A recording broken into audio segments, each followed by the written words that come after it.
Major general K M Safiullah Bangabandhu সপরিবার নিহত হওয়ার সময়কালে সেনাপ্রধান তিনি ৫ই আগস্ট অজানা ঘটনার সাক্ষাৎকারটি হুবহু বঙ্গবন্ধু সপরিবার নিহত হওয়ার সময়কালে সেনাপ্রধানের দায়িত্ব পালন করছিলেন মেজর জেনারেল অব কে এম সফিউল্লাহ। সে দিনের ঘটনার পূর্বাপর নিয়ে মতিউর রহমান তার একটি সাক্ষাৎকার নেন। ৯৩ সালের ১৫ ও ১৬ আগস্ট সাক্ষাৎকারটি ভোরের কাগজে ছাপা হয়। প্রথমা প্রকাশন থেকে প্রকাশিত ১৫ আগস্ট হত্যাকাণ্ড কে এম সফিউল্লাহ ও শাফায়াত জামিল বিতর্ক গ্রন্থে সাক্ষাৎকারটি প্রকাশিত হয়েছে। কে এম সফিউল্লাহর স্মরণে সাক্ষাৎকারটি আবার প্রকাশ করা হল। সাক্ষাৎকার নিয়েছেন প্রথম আলোর সম্পাদক Motiur Rahman. K M Shafiullah ১৫ August ভোরে ফজরের নামাজের পর আমি এ সম্পর্কে কিছুটা জানতে পারি। ওই দিন বঙ্গবন্ধুর বিশ্ববিদ্যালয়ে যাওয়ার কথা। সেদিন ১৪ আগস্ট বিকেলে ওই মঞ্চে এবং এর আশপাশে কিছু বিস্ফোরণ ঘটে। আরও বিস্ফোরক আছে কি না সেটা দেখার জন্য পুলিশের আইজি নুরুল ইসলাম আমাকে ওই এলাকাকে বিপদ মুক্ত করার অনুরোধ জানান। সেজন্য বিস্ফোরক উদ্ধার বিশেষজ্ঞদের কয়েকটি দল পাঠাই। এসব নিয়ে সারা দিন ব্যস্ত থাকি। এই সব কিছু শেষ হতে হতে অনেক রাত হয়ে যায়। আমি ঘুমিয়ে পড়ি। সেদিন খুব সকালে, তখন হতে পারে ভোর ৫:৩০ কি তারপর সামরিক গোয়েন্দা বিভাগের পরিচালক লে সালাহুদ্দিন এসে আমাকে খবর দেয়, স্যার, আপনি কি আর্মার্ড ও আর্টিলারি রেজিমেন্টকে শহরে পাঠিয়েছেন? তারা তো শহরে যাচ্ছে। তারা রেডিও অফিস দখল করেছে। তারা গণভবন ধানমন্ডির দিকে যাচ্ছে। এ কথাগুলো শুনতে শুনতে আমার মধ্যে বিদ্যুতের মতো প্রতিক্রিয়া হচ্ছিল। আমি জিজ্ঞেস করি, ঢাকার ব্রিগেড কমান্ডার জানেন? এরপর আমি তাকে বলি, যদি তারা এভাবে গিয়ে থাকে তাহলে তুমি তাড়াতাড়ি ব্রিগেড কমান্ডার শাফায়াত জামিলের কাছে যাও, ইনফেন্ট্রি ব্যাটালিয়নকে প্রস্তুত করে প্রতিরোধ করতে বলা।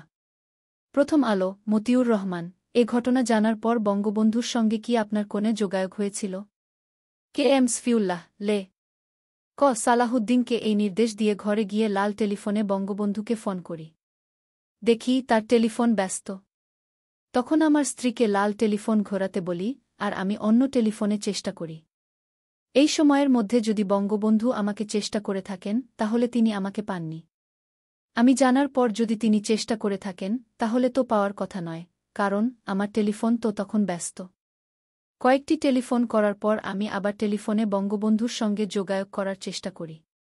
৬টা বাজার ৩-৪ মিনিট আগে আমি টেলিফোনে বঙ্গবন্ধুকে পেয়ে যাই। আমার সঙ্গে শুধু কয়েকটি কথা হয়। তিনি বলেন, সফিউল্লাহ, তোমার ফোর্স আমার বাড়ি অ্যাটাক করেছে। কামালকে বেদ হয় মাইরা ফেলছে।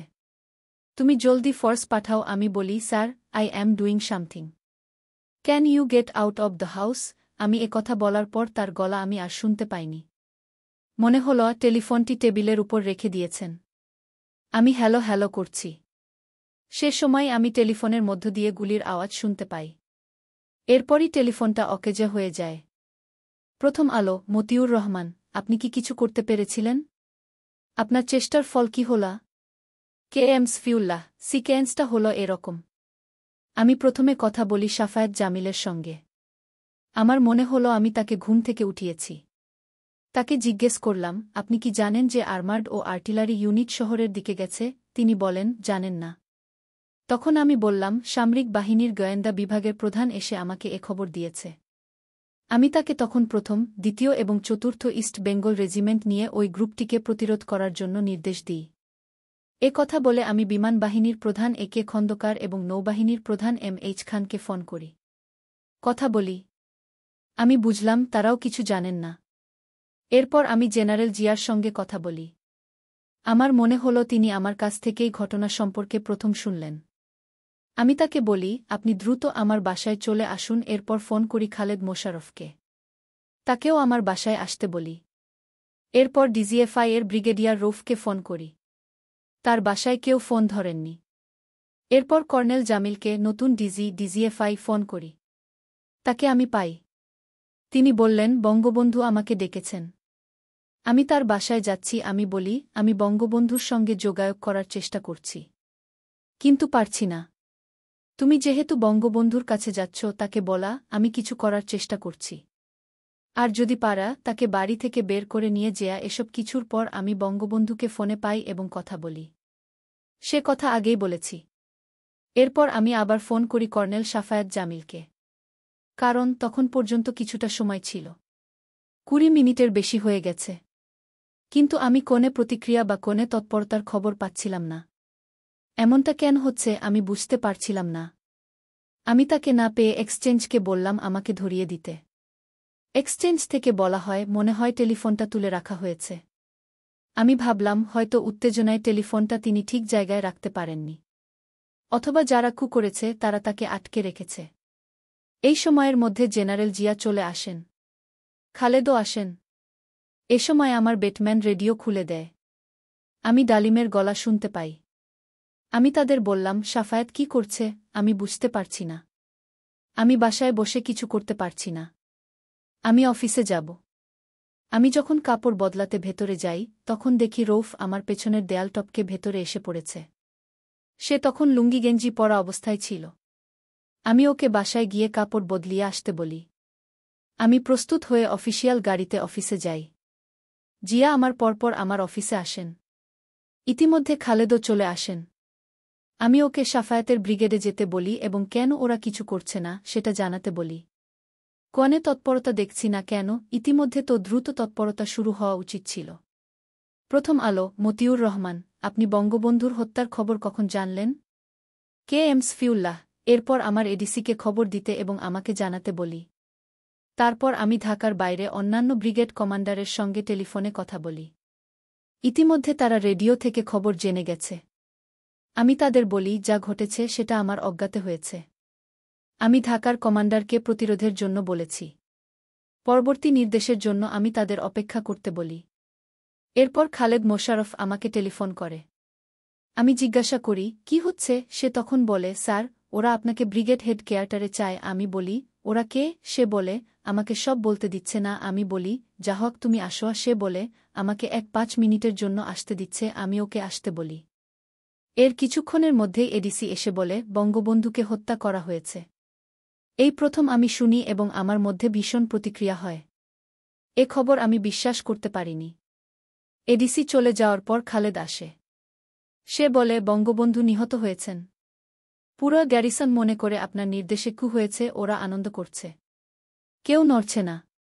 যখন খালেদ কথা বলছিল তখন জেনারেল জিয়া এবং কর্নেল নাসিম আমার অফিস কক্ষে ছিল।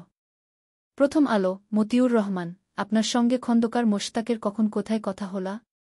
KM সফিউল্লাহ। সে সময় আমি ভাবছিলাম আমার কি করা দরকার। আমার সামনে দুটি প্রশ্ন। 1, বঙ্গবন্ধু যদি বেঁচে থাকতেন তাহলে আমার কোনে সংশয় থাকত না। আমি সরাসরি সংঘর্ষে যেতাম। 2, যেহেতু বঙ্গবন্ধু বেঁচে নেই তাই আমি সংঘর্ষে গিয়ে কি লাভ করতে পারব? পারি গৃহযুদ্ধের দিকে দেশকে নিয়ে যেতে। এতে আরও রক্তপাত হবে। এটা কি লাভজনক হবে? এ কথা ভাবতে ভাবতে ওরা চলে আসে। কিছু কথা হওয়ার পর সবাই আমরা রেডিও স্টেশনে চলে যাই। সেখানে যাওয়ার পর খন্দকার মোশতাক যে ঘরে বসা ছিলেন সেখানে আমাদের নিয়ে যাওয়া হল। সেখানে যাওয়ার সঙ্গে সঙ্গে খন্দকার মোশতাক আমাকে বলেন অভিনন্দন সফিউল্লাহ, তোমার সৈন্যরা একটি বিরাট কাজ করেছে। এখন বাকিটা করো। আমি বললাম আর বাকি কি আছে? তিনি বলেন তোমারই সেটা জানার কথা। এটা বলার সঙ্গে সঙ্গে আমি বলি তাহলে সেটা আমার উপরই ছেড়ে দিন। এ কথা বলে চলে আসার সময় তাহের উদ্দিন ঠাকুর খন্দকার মোশতাককে বলেন স্যার ওনাকে থামতে বলুন। ওনাকে থাকতে হবে। রেডিওতে একটা ঘোষণা দিতে হবে এবং আমাদের গতি রোধ করা হল। সে সময় তাহের ঠাকুর একটা কাগজে ঘোষণা লিখে দিল। সেটা আমরা একে একে পড়ি। সেটাই পরে রেডিওতে ঘোষিত হয়। এই সব কিছুর পর খন্দকার মোশতাক বলেন আমি এখনই বঙ্গভবনে যাচ্ছি। জুমার নামাজের আগেই সেখানে শপথ গ্রহণ অনুষ্ঠান হবে। আমি চাই আমার সকল প্রধানেরা সেখানে উপস্থিত থাকবেন। এরপর আমরা সবাই ক্যান্টনমেন্টে চলে আসি এবং সব অফিসারকে একত্র করে পুরো ঘটনা বর্ণনা করি। সবাইকে সেনাবাহিনীর মধ্যে শৃঙ্খলা ফিরিয়ে আনার জন্য বলি। তারপর বঙ্গভবনের দিকে চলে যাই। তখন প্রায় এটা বেজে গেছে। বঙ্গভবনের শপথ গ্রহণ অনুষ্ঠান হল। প্রধান বিচারপতি অনুষ্ঠান পরিচালনা করলেন। গ্রন্থনা মহসিন আলী আঙ্গুর, সম্পাদক ও প্রকাশক মুজিবনগর খবর.com, মেহেরপুর।